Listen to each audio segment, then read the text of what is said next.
So in this video, I wanted to do a quick review of this Espoma Organic potting mix. This is sort of a very popular potting soil. I would say it's in the mid-range for pricing.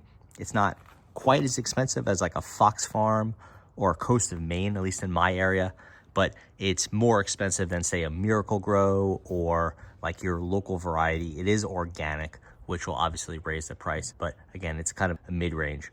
I've bought this bag many times, but it's the first time doing a video review on it, and this is the 2 cubic foot version.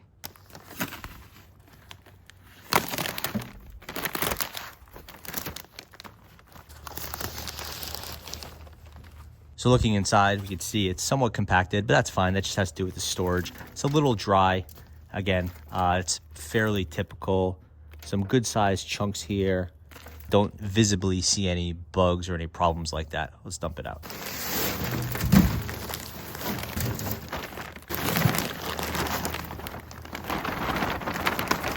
Definitely on the dry side and more compacted than you might see from a higher end soil. Good amount of perlite, not too much, not too little. Probably a little bit light for a potting soil. And again, it's pretty chunky. Seeing some pretty big size pieces of mulch. These are like bark mostly. Again, larger pieces than you'd see from a higher end dirt. Definitely more sort of dried out and compacted. Some big pieces like this, which will be in your container or your garden for years to come. It's probably a piece of cedar bark or something like that. Typically stuff you'd want to get rid of. No rocks, no bugs, no grubs. I don't see any mites or anything like that. So it's in pretty good shape. It's definitely has some peat moss in there or something like that. Yeah, I would say it's like kind of what you'd expect, pretty good, and not kind of blown away the way you might be with a Coast of Maine or something that might cost, say, maybe 2 up to 3 times as much as this.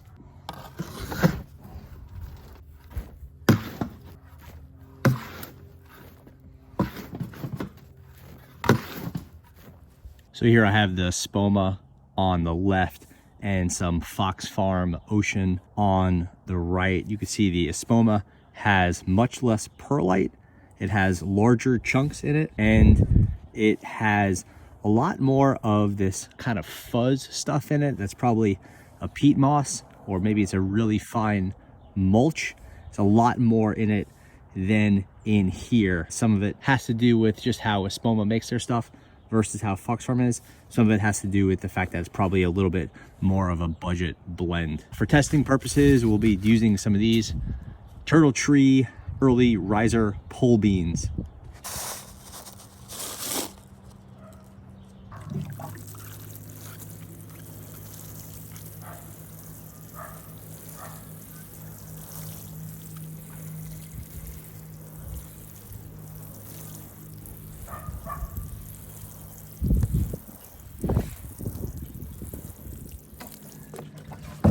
So we're seeing some pretty good drainage, pretty good absorption. The bag isn't too light or too heavy, so definitely looking good so far. A lot of this kind of junk here that we'll have to just pick out over time. That won't go away on its own. That'll just kind of stay around for longer than this soil is good. But again, good absorption, and we'll see how it wicks the water. Seems nice enough, and we'll see how it retains the moisture and if it holds up well next to that Fox Farm as other soils I've been trying. But so far so good with that Espoma potting soil mix. Okay, so we're a week in with those beans and the Espoma. You could see that pretty good evenness here. Some chunks showing up. Some of that bark. It's a little bit more prominent than I would like. Here's a good look at a little higher end soil. This is the Ocean Farm mix from Fox Farm. Definitely less chunky and more growth on the Ocean Farm. This one, you could see with the Espoma, I don't really see any of those beans popping up, so we're a little bit behind. I'm not sure if that's a nutrient thing or a soil density thing or water retention or what, but we'll give it a couple more days and see how it's doing.